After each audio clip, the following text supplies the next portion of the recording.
Thank you. It's a joy to be with all of you, and I really appreciate the invitation to pray with you this afternoon. This weekend's gospel offers an abundance of riches. It's like an all-you-can-eat buffet with tempting delights at every turn. So how do we get a handle on this lengthy and complex gospel? Let's first situate it in its larger setting.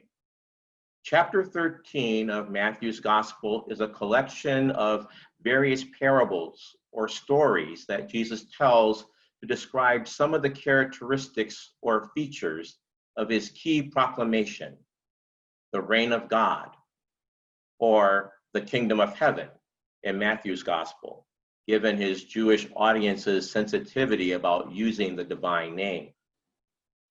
Scholarship is unanimous in relating that Jesus' principal message was this: the reign of God is at hand. This gives us a first place to look for understanding this gospel. The reign of God is not a place, nor is it shorthand for an afterlife or the reward for a life well lived. Rather, the reign of God describes how life will be like if God's will were fully present and realized for humankind.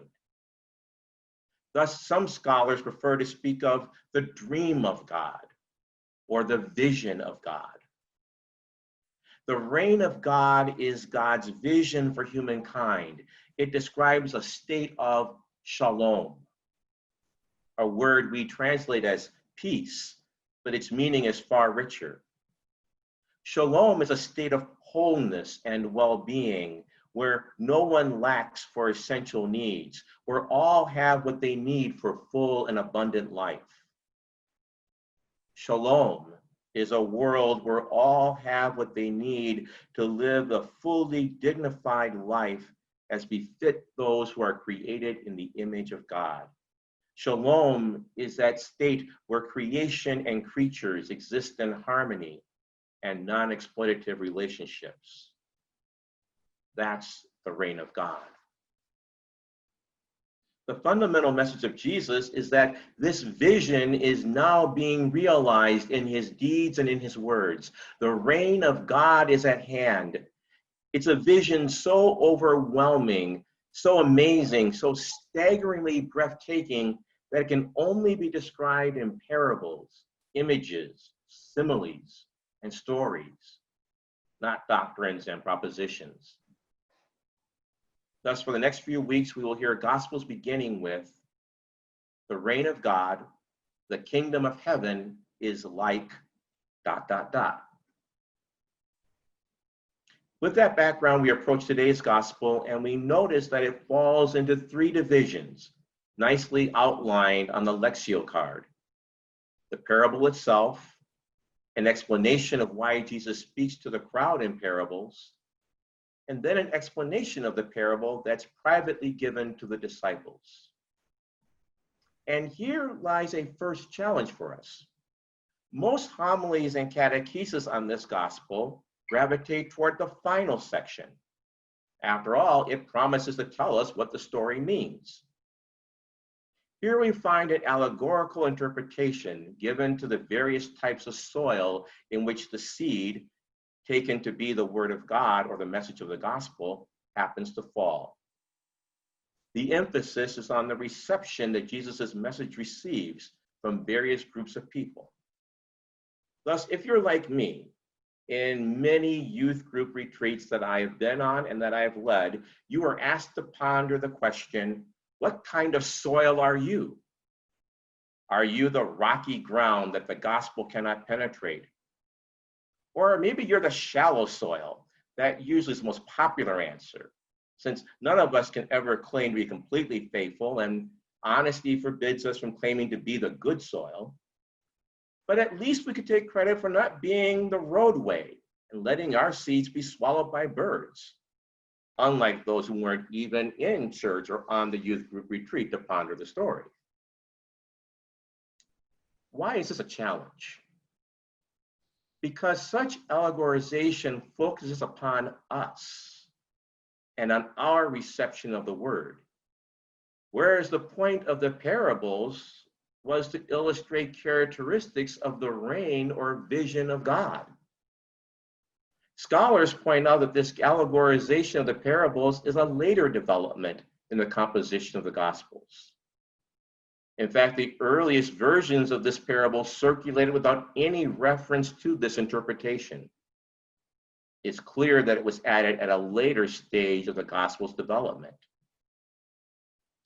If you allow me to let my theological geek to come out, to use technical jargon, the interpretation stems from and reflects the Sitz in Leben Kirche, this German phrase that means the life situation of Matthew's faith community. This band of Jesus' later followers provided an interpretation of this remembered lesson from Jesus to explain what was happening in their faith community. Scholars relate that most likely Matthew was writing to or from a community under siege or persecution, who needed to explain why so many abandoned the practice of faith in response to danger and threat, and the allure of social rewards for abandoning the faith. The allegorical interpretation thus functioned to encourage others to remain faithful, so as to inherit an abundant reward for their fidelity. Thus, commentators, exegetes, and scholars are in near unanimous agreement that the original core of today's gospel, the part that stems from the Sitz in Leben Jesu, or the life situation at the time of Jesus, the core part is the first part, the unvarnished story itself. Here we can discover what Jesus is trying to relate about the vision of God. The parable is deceptively simple, and it is an authentic depiction of agricultural practices in first century Palestine. It begins, listen, a very key word, and many of you picked up on, appropriate because today, being the feast of St. Benedict, listen is the opening word of the rule of St. Benedict. So the parable begins, listen. A sower went out to sow. It would be like telling a story that begins, a Carmelite, a Franciscan, and a Dominican were sitting at a bar. The very form tips you off that you're being set up. The intervening details are not as important or are only as important as they set you up for the punchline of the joke's conclusion. Something very similar is at work here. The details of the seed's growth or lack thereof are important only as they bring the parable's conclusion into stark relief or contrast. Jesus' hearers would be familiar with the life setting. First century Palestinian sowers did not plow or prepare the ground before planting or sowing seeds. There were no mechanized tractors or even old-fashioned hoes that tilled the soil. Thus, everyone knew that there would be a certain amount of waste. Everyone knew of the obstacles to a successful harvest.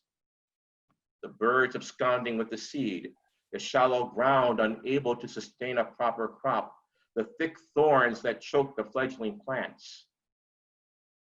In light of this, the hearers knew what to expect.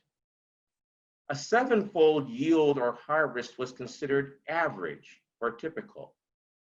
It was what you could expect given all the obstacles and harsh realities. A tenfold yield was considered really good and a cause for celebration, according to scholars.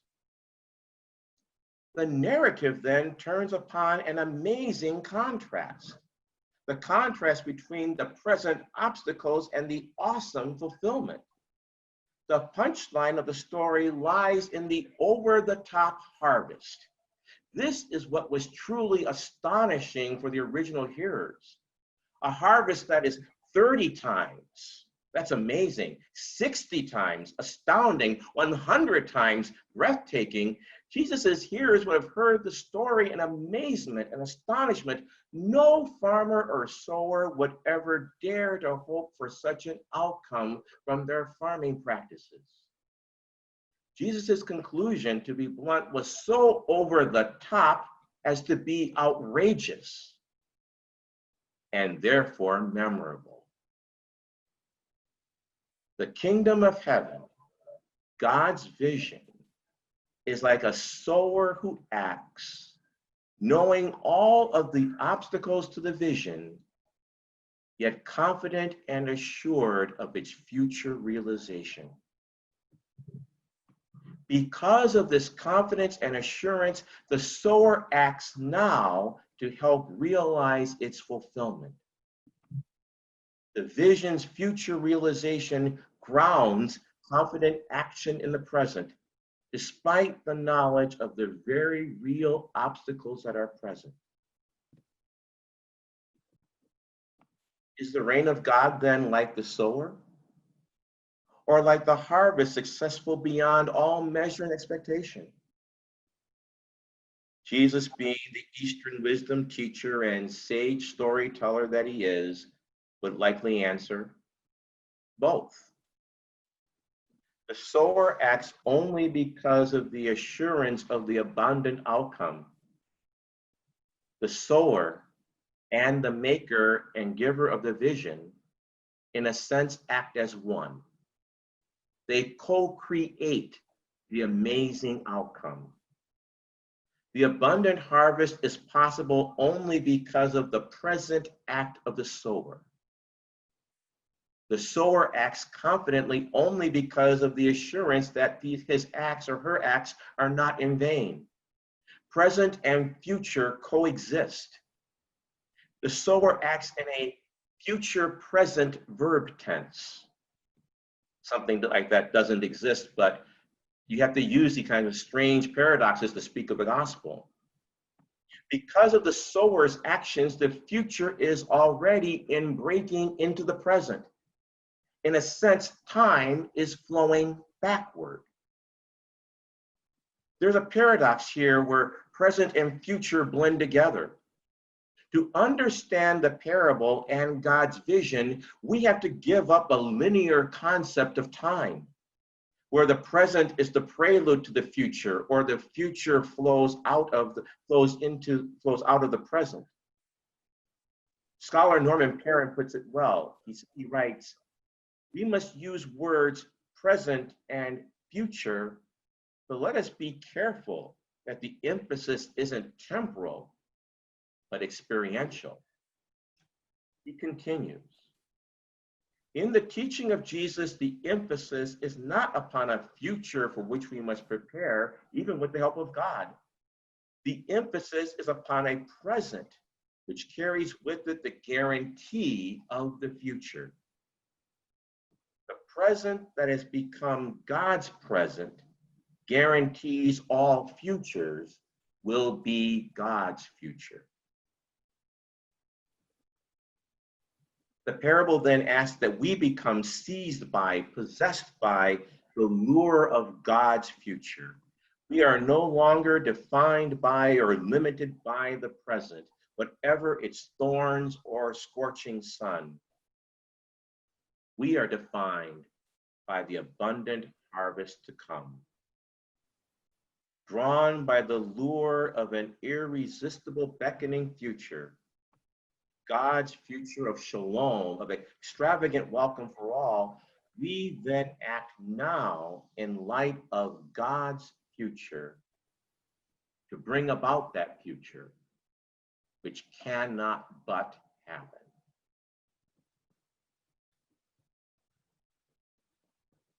I believe that it is not accidental or a coincidence that I was invited to reflect upon this parable.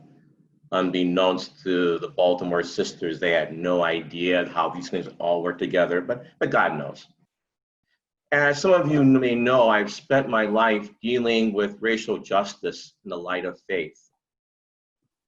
The past 6 weeks have been consumed with writing and speaking about the tragic reality of unjust killing and the uprising of racial protest against our nation's enduring national sins of racial injustice and white systemic benefit. Over and over, I've been asked these questions. Do you think things are different now? Do you think things will be different now? Where's the hope? Are you hopeful? These are really tough questions. History does not provide much ground for optimism. To be blunt, we've been here before. There have been moments of racial awakening in the past, with Reconstruction after the Civil War, with the Civil Rights Acts after the horrors in Birmingham and Selma, with the Kerner Commission's report in 1968 stating that white racism was a decisive reason for the racial unrest and rebellions of the summers of 1967 and 68. There have been moments of awakening and reckoning, only to be followed by backlash, resistance, regression, and impasse when the price of justice, when the cost of giving up unjust preferment and entitlement proved too much for the white majority to bear. We've been here before with the same analyses, the same protests, the same recommendations, and the same eventual retrenchment. It's easy and understandable to look at the circling birds, the stony ground, the thorny soil, the scorching heat of resentments, fears, and resistance, and truly wonder over the possibility of something truly new. This parable gives us another way of approaching the question of hope, with its call to act now with confident assurance in God's vision. The parable does not ask for a suspension of reality. The parable frankly acknowledges the obstacle to the vision's realization. The parable, however, states that the sower acts as the co-creator of God's just future of abundant shalom. Present and future work together to bring about something new. Present and future flowing together provide a basis for hope. The African-American womanist theologian, Kelly Brown Douglas, recently gave a beautiful expression of this parabolic hope. She speaks of God's future and our present responsibilities this way. She writes, faith communities are the only communities that by definition have no accountability to the present. Rather, their accountability is to God's just future. And so it is the task of faith communities to lead the way to that future. She writes, this understanding provides the foundation and motivation for the work that I am doing now, partnering with God to build a just future where all persons are treated and respected as the sacred children of God that they are. Close quote. Douglas's mission statement is grounded in the nature of the God whom Jesus spoke of and proclaimed. Jesus' confident assurance in the dream's fulfillment stems from who his Abba is. YHWH. The mysterious four-letter, unpronounceable divine name that many Jewish authors translate as, I cause to be what will become. Or, I call into existence the things that do not exist. I believe then that we are called to be co-creators with God to bring about a more just world that is God's vision. We do so whenever, like the sower, We respond to the lure of the future with the declaration, now I am co-creating tomorrow. In this, we are not only prophets of hope, but its very agents. We are drawn by the irresistible lure of an unimaginable yet trustworthy future, acting even now because of what will be. Acting now to create what will be. We, like the sower, perform what is to come right now, confident in the abundant dreams, fulfillment, and realization. The reign of God is like a sower sowing seed, acting now in light of what will be, acting even now to bring about tomorrow's harvest of shalom. That is our hope.